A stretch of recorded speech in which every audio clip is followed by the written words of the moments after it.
আকাশে ঘন মেঘ জমে চারপাশ একেবারে কালো অন্ধকারে ঢেকে গেছে। সেই অন্ধকারের মাঝেই গ্রামের মোড়ে নতুন করে উঠেছে এক তেলেভাজার দোকান। দোকানদারের নাম নেপাল পাল। সাদা ধুতি আর ঝকঝকে ফতুয়া গায়ে, মুখে সবসময় এক মায়াবী হাসি লেগে থাকে তার। সময় তখন আনুমানিক রাত 10টা।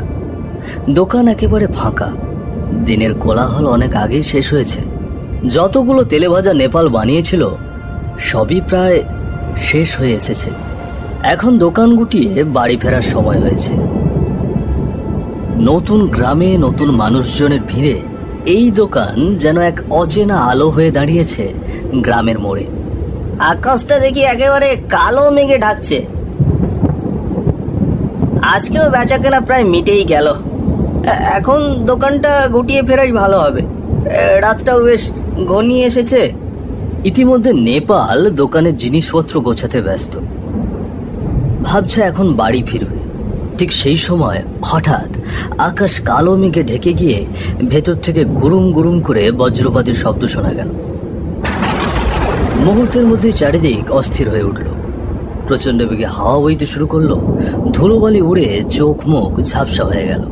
তারপরেই ঝাঁপিয়ে এলো কালবৈশাখীর ঝড়। তার সঙ্গে নামলো প্রবল বৃষ্টি। এমন বড় বড় ফোঁটা মাটিতে আছড়ে পড়ছিল যে এক নিমিষে দোকানের সামনের পথঘাট চারপাশ সব ভিজে থই থই হয়ে গেল। এ কি কাণ্ড! এই যে কালবৈশাখী ঝড় নেমে এসেছে। এমন ঝড়ের মধ্যে তো বাড়ি যাওয়াই সম্ভব নয়। বাড়ির পথ তো অনেক দূরে, বাঁশঝাড় পার করতে হবে, তারপর জঙ্গল পেরোতে হবে। হায় ভগবান, এ কি বিপদে পড়ে গেলাম! এখন কি করব? ঝড় বৃষ্টি শুরু হওয়াতেই নেপাল একদম দুশ্চিন্তায় পড়ে গেল। তার বাড়ি এ গ্রামের একদম শেষ মাথায়। হতাশ মুখে সে দোকানে একা নিশ্চুপ হয়ে দাঁড়িয়ে রইল। এমন সময় হঠাৎ করে দোকানে থাকা লণ্ঠনের বাতিটি দুলতে দুলতে নিভে গেল। হায় ভগবান, এই কি হলো! লণ্ঠনের বাতিটাও নিভে গেল। আমি তো ঠিক মতোই কেরোসিন ভরেছি, অথচ এত দ্রুত কেন শেষ হয়ে গেল কিছুতেই বুঝতে পারছি না। কি করে হলো? দোকানটির চারপাশ একদম অন্ধকারে ঢেকে গেছে। চারিদিকে শুধুই ঝড় বৃষ্টির তীব্র শব্দ আর নেপালের হতাশ মুখ ছাড়া যেন আর কিছুই নেই। ঠিক সেই মুহূর্তে হঠাৎ নেপালের নজরে আসে দোকানের সামনে কেউ হেঁটে আসছে। চোখের পলকে সেই ব্যক্তি দোকানের ভেতরে চলে আসে। মুখটা কেমন যেন অস্পষ্ট, ফ্যাকাশে, গায়ের রং বেশ ফর্সা আর লম্বা একটি পাঞ্জাবি পরা। তবে ভেতর থেকে লোকটি দেখতে কেমন যেন গম্ভীর লাগছে। আগে মশাই, আপনি কে? আপনাকে তো ঠিক চিনতে পারলাম না। তুমি আমাকে চিনবে না বাছা? তুমি তো গ্রামে নতুন, তবে তোমাকে আমি চিনি। শুনেছি তোমার নাকি তেলে ভাজা বেশ সুস্বাদু হয়। আজ তো দেখছি সব শেষ, কিন্তু একদিন নিশ্চয়ই খাবো। হ্যাঁ নিশ্চয়ই, এসে খাবেন। তবে এত রাতে কোথা থেকে ফিরছেন মশাই? আমি শহর থেকে ফিরছিলাম, তা তোমার দোকান খোলা থেকে এসে পড়লাম। তুমি বুঝি ঝড়ে আটকে গিয়েছো? রাত তো বেশ হয়েছে। এত রাতে গ্রামের বাইরে থাকা একদম ঠিক নয়। তুমি বরং আমার বাড়ি চলো। এই সামনেই আমার বাড়ি। আজ থেকে না হয় কাল ভোরে চলে যেও। লোকটির কথা শুনে নেপাল কিছুক্ষণ চুপ করে রইল। সে মনে মনে ভাবতে লাগলো, এই ঝড়ের মধ্যে তো আর বাড়ি পৌঁছানো সম্ভব নয়। তাই লোকটির সঙ্গে যাওয়াটাই উত্তম হবে। তাছাড়া যে আর কোনো উপায় ছিল না। এই যে কিছু বলছো না যে, কি হলো? ভাবছি এই দুর্যোগপূর্ণ রাতে তো আর বাড়ি ফিরতে পারবো না, তাই আপনার সঙ্গে যাওয়াটাই ঠিক হবে। তা বেশ ভালো চিন্তা, চলো তবে। কথা মতো তারা গ্রামের রাস্তা দিয়ে হাঁটতে লাগলো লোকটির বাড়ির উদ্দেশ্যে। হাঁটতে হাঁটতে তারা এক পর্যায়ে একটি জঙ্গলের রাস্তায় পৌঁছে গেল। চারিদিকে খালি খুটখুটে অন্ধকারে ঢেকে গেছে, আর শুধু ঝড় বৃষ্টির মধ্যে বজ্রপাতের তীব্র শব্দ শোনা যাচ্ছিল। আগে মশাই, আর কত দূর আপনার বাড়ি? এখানে তো শুধু জঙ্গল আর জঙ্গল, আর তো কিছুই নেই। এই তো চলেই এসেছি, আর এই কয়েক ধাপই বাকি। ঠিক তাই, আর একটু এগোতেই তারা জঙ্গলের পাশে একটি বাড়ি দেখতে পেল। পুরো বাড়িটায় শ্যাওলার আবরণে ঢাকা। ইটের পুরনো দেওয়ালগুলো যেন একদম স্যাঁতস্যাঁতে হয়ে গেছে। তারই মাঝে জঙ্গল থেকে ভেসে আসছিল তীব্র শেয়ালের ডাক। চলতে চলতে তারা বাড়িটির দরজার সামনে এসে পৌঁছল। ও গিন্নি, আরে দরজাটা খোলো, সঙ্গে যে একজন মেহমান এনেছি, জলদি খোলো। লোকটি দরজায় ঠকঠক শব্দ করে ডাকার সঙ্গে সঙ্গেই তার গিন্নি দরজাটি খুলে দিল। শরীরটা একদম রোগা পাতলা, যেন দীর্ঘদিন কোনো রোগে ভুগছে। মা, অতিথি নিয়ে এসেছো? তা বেশ তো, ভেতরে নিয়ে এসো তাড়াতাড়ি। ভেতরে চলো বাছা। বিমলা, যা অতিথির জন্য গরম গরম দুধ নিয়ে এসো। ভিজে এসেছে বেচারা, এক গ্লাস দুধ খেলে একটু আরাম পাবে। এই যে এক্ষুনি এনে দিচ্ছি। লোকটির স্ত্রী ঘরের ভেতর থেকে বেরিয়ে গেল। কিছুক্ষণ পরেই হাতে গরম এক গ্লাস দুধ নিয়ে এসে নেপালের হাতে দিল।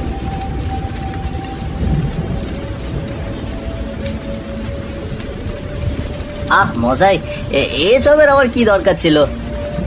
আরে না না, খাও খাও, তুমি এখন আমার ঘরের অতিথি। লোকটির কথা শুনে হাসি মুখে নেপাল দুধের গ্লাসটি মুখের কাছে তুলে ধরতে যাচ্ছিল। এমন সময় তার চোখে হঠাৎ ধরা পড়ল দুধের রং একেবারে রক্ত লাল হয়ে গেছে। এটা দেখে তার হাত কাঁপতে শুরু করলো। লাল তরলে ভরা গ্লাসটা হাত ফসকে মাটিতে পড়ে গেল। আর ঠিক তখনই ঘটল আরেকটি অদ্ভুত ব্যাপার।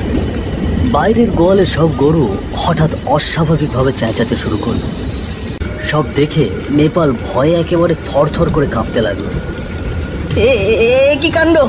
দুধটা একেবারে রক্ত লাল হয়ে গেল, আর বাইরের গরুগুলো এভাবে চেঁচাচ্ছে কেন? কি হচ্ছে সব? কিন্তু নেপালের কথার কোনো উত্তর আর কেউ দিল না। লোকটি আর তার স্ত্রী তাড়াহুড়ো করে ছুটে গেল গোয়াল ঘরের দিকে। নেপালও ভয়ে ভয়ে তাদের পিছনেই থেকে গেল। গিয়ে সকলে দেখল গোয়াল ঘরের ভেতর গরুগুলো অদ্ভুতভাবে যন্ত্রণায় ছটফট করছে, চিৎকার করছে, যেন কোনো অদৃশ্য শক্তি এসে তাদের ভেতর থেকে প্রাণটা টেনে বের করে নিতে চাইছে। হায় হায় হায় হায়, রাম রাম রাম রাম রাম! কি হচ্ছে এসব? না না, আমি আর এক মুহূর্ত এখানে থাকতে চাই না। এখনই এখনই আমি বাড়ি ফিরবো। না না, এই ভুল একেবারেই করো না। কাল রাত্রি নেমে এসেছে আজ। বাইরে বের হওয়া মানেই কিন্তু বিপদ, বড় বিপদ। আজ বরং তুমি এখানেই থাকো, কাল ভোর হলে তবে যেও। লোকটির কথা শেষ হতেই প্রচণ্ড ঝড় বৃষ্টির মাঝে গোয়ালের পাশের এক গাছ থেকে অদ্ভুতভাবে চেঁচিয়ে তিনটে কাক ধপ করে মাটিতে পড়ে গেল। এটি দেখে নেপাল আর কোনো কথা বলল না। ভয়ের সঙ্গে সে দ্রুত সেখান থেকে বেরিয়ে পড়ল। ঝড় বৃষ্টি উপেক্ষা করে গ্রামের আঁকাবাঁকা পথে একা একাই হাঁটতে লাগলো নেপাল। কি অদ্ভুত কাণ্ড রে বাবা! সবই যে ভুতুরে কাণ্ড মনে হচ্ছে। কি সর্বনাশের ভুলে যে আমি ওই লোকটার বাড়িতে গিয়েছিলাম। শুরু থেকেই খটকা লাগছিল, কেমন তেল মাখানো কথা বলছিল। যাকে বাড়ি থেকে বেরোতে তো পেরেছি, সেটাই অনেক। এখন শুধু কোনোভাবে বাড়ি ফিরতে বলেই রক্ষে। কিন্তু এদিকে ঝড় বৃষ্টি তো থামারই নাম নিচ্ছে না। আজ নিশ্চয়ই ভিজতে ভিজতে শরীরে জ্বর এসে যাবে। নেপাল নিজের মনে সব বলতে বলতে সামনে এগিয়ে চলছিল। এদিকে প্রচণ্ড ঝড় বৃষ্টি আর তীব্র বজ্রপাতের শব্দ চারপাশ কাঁপিয়ে তুলছে। তার দুই পাশে ঘন জঙ্গল, সারি সারি গাছ, আর সেই জঙ্গলের ভেতর থেকে ভেসে আসছে হু হু করে শিয়ালের ডাক। যা অন্ধকার রাতটাকে আরো ভয়ঙ্কর করে তুলছে। চারপাশে শেয়ালগুলো কেমন ডাকছে রে বাবা, মনে হচ্ছে যেন দৌড়ে এসে মাংস ছিঁড়ে খাবে। নেপাল নিজ মনে বলতে বলতে হাঁটছে। এমন সময় হঠাৎ মনে হলো তার পিছন দিয়ে এক অদ্ভুত কালো ছায়া দৌড়ে গেল। সেই ছায়ার ভেতর শুধু একরাশ লম্বা চুল বাতাসে উড়ে যেতে দেখা গেল। কিন্তু টের পেয়ে নেপাল পিছনে তাকাতেই দেখে সেখানে আর কেউ নেই, শুধু অন্ধকারে ঢাকা ঝড় বৃষ্টির রাস্তা। কি আমি যেন কারো দৌড়ে যাওয়ার শব্দ পেলাম, কিন্তু এখানে তো কেউ নেই। এসব কি হচ্ছে আমার সঙ্গে? হে ভগবান, তুমি আমায় রক্ষা করো, আমায় রক্ষা করো। সামনে ঘুরে নেপাল আবার বাড়ির পথে হাঁটতে লাগলো। ঠিক তখনই সে এক অদ্ভুত ভয়ানক কান্নার আওয়াজ শুনতে পেল।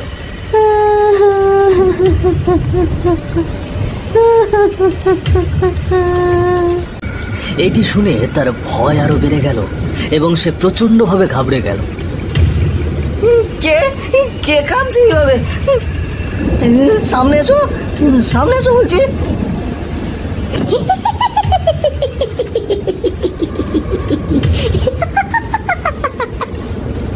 এমন সময় কান্নার শব্দ বদলে তীব্র ভয়ঙ্কর হাসির আওয়াজ চারিদিকে ভাসতে লাগলো। এটি শুনে নেপালের চোখ হঠাৎ একটি গাছের ডালের দিকে গেল। সে দেখল এক ভয়ঙ্কর পেতনি বসে আছে, পুরো শরীর নীলচে, মুখ থেকে জিভ ঝুলছে, চুল ও পা এতই লম্বা যে গাছ থেকে যেন মাটির দিকে ঝুলছে। তার চোখ একদম লাল, আগুনের মতো জ্বলছে। এই দৃশ্য দেখে নেপাল থরথর করে কাঁপতে লাগলো। সে কি করবে কি করবে না কিছুই ভাবতে পারছিল না। ওরে বাবারি, এ যে আস্ত একটা পেতনি। না না, আমাকে এখনই পালাতে হবে, পালাতে হবে। কি বললি তুই? তুই পালাবি? আজ পর্যন্ত আমার কাছে আসা কেউ কখনো পালাতে পারেনি। যে এসেছে তার রক্ত আমি চুষে চুষে খেয়েছি। কে তোকে এখানে এত রাতে আসতে বলেছে? এখন তোর রক্ত আমি চুষে চুষে খাবো। না না, আমাকে মেরো না, আমাকে যেতে দাও। আমি এই গ্রামে নতুন, আর কখনো কোনোদিন এই গ্রামে আসবো না। আমাকে যেতে দাও। চুপ, একদম চুপ, একদম চুপ কর। খিদে খিদে, অনেক খিদে আমার। কতদিন হয়ে গেল তাজা মাংস আমি খাইনি। তাই আজ আমি খাবো, খাবো, এখনই খাবো।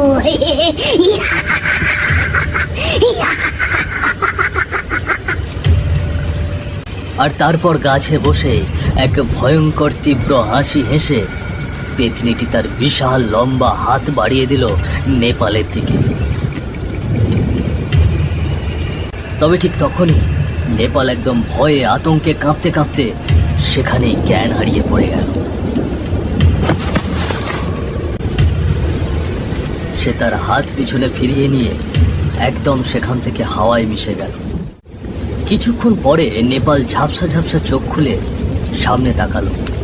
তার পাশে দাঁড়িয়েছিলেন সেই লোকটি, যিনি তাকে আশ্রয়ের জন্য নিজের বাড়িতে নিয়ে গিয়েছিলেন। লোকটির এক হাতে ছাতা এবং অন্য হাতে লণ্ঠন ছিল। আমাকে মারবেন না, আমাকে মারবেন না। আহা বাছা, শান্ত হও। আমি তো তোমাকে আগেই বলেছিলাম যে আজ কাল রাত্রি এই রাত্রে বাইরে বেরোলে বিপদ হয়। তুমি তো আমার কথা শুনলে না। যদি আমি ঠিক সময় না পৌঁছাতাম তবে তো তুমি আজ ওই পেতনিটার রাতের ভোগ হয়ে যেতে। কে সেই পেতনি? সে কেন সবাইকে এভাবে মারছে? হ্যাঁ, সে এক বড় ঘটনা। তবে তুমি যখন জানতে চাইছো আমি তোমাকে বলছি। মেয়েটির নাম ছিল নিরুপমা। সে তার বাবা মায়ের অতি আদরে বড় করা এক সুকন্যা ছিল। সেদিন রবিবার বিকালে একটি ঘরে যথেষ্ট আয়োজন করা হয়েছিল। আজ মেয়েকে তার বাবার ঠিক করা ছেলেপক্ষ দেখতে এসেছে। সেখানে বসে আছে নিরুপমার বাবা মা, আর পাশে ঘোমটা মাথায় দিয়ে নিরুপমা স্বয়ং। আর তার ঠিক সামনে বসে আছে ছেলেপক্ষের মা বাবা এবং এক যুবক ছেলে। শেষে বিয়ের কথা পাকাপাকি হয়ে গেল। তবে এই বিয়েতে যে নিরুপমা খুশি ছিল না তা তার মুখের দিকে তাকালেই বোঝা যেত। তবে সে সেদিন আর কিছু বলল না। কথা মতো নিরুপমাও সেই যুবকটির বিয়ে হয়ে যায়। তবে এটি আর বেশি দিন স্থায়ী হলো না। এক গভীর রাতে নিরুপমা একটি ছেলের সঙ্গে তার শ্বশুর বাড়ি থেকে পালিয়ে যায়। ছেলেটি তার প্রেমিক ছিল, এতদিন কেউই তা জানতো না। তবে সেই রাতের পর সবাই বিষয়টি জেনে যায়, আর লোকলজ্জায় নিরুপমার বাবা তার সঙ্গে চিরকালের জন্য সম্পর্ক ত্যাগ করে দিল। আর আর তারপর কি হলো? আর তারপর সে সেই ছেলেকে বিয়ে করে ফেলে। তবে সেই সংসারে সুখ তার জুটল না। কিছুদিন পরেই তার প্রেমিক বর ও শাশুড়ি বোনের টাকার জন্য নির্যাতন করা শুরু করে দিল। আর এক কাল বৈশাখী ঝড়ের রাতে নির্মম ভাবে তাকে আগুনে পুড়িয়ে মেরে ফেলল তার বড় শাশুড়ি। নিরুপমা পুড়ে আগুনে ছটপট করছিল, কিন্তু কেউ তার আর্তনাদ শুনল না। আর এরপর সেই মেয়েটি পেতনি রূপে ফিরে এসে তাদের সকলকে মেরে ফেলে। আর প্রতিকাল বৈশাখীর অমাবস্যার রাতে একবার করে সেই পেতনিটি ফিরে আসে এই গ্রামে। আর যেই পুরুষকে সে দেখতে পায় তাকে সে নির্মম ভাবে মেরে ফেলে। হ্যাঁ বাছা, আমি না জানলে আর কে জানবে এসব? আমি যে সেই মেয়েটি অত ভাগা বাবা। এই কথা শুনে নেপালের চোখ যেন আর লোকটির দিক থেকে সরছিল না। ভয়ে, বিস্ময় ও মায়ায় জমাট বাঁধা সেই মুহূর্ত চিরদিনের জন্য নেপালের মনে এক ইতিহাস রয়ে গেল। জীবনে অন্যায়, লোভ আর অবহেলার ফল কখনো ভালো হয় না। অন্যায় যতই ঢাকতে চাও, একদিন তার বিচার হবেই। তাই আমাদের উচিত নারী পুরুষ নির্বিশেষে সবার প্রতি সম্মান দেখা, ভালোবাসা ও ন্যায় দিয়ে আচরণ করা। কারণ অন্যায় অবিচার শুধু অশান্তি বয়ে আনে, শান্তি নয়।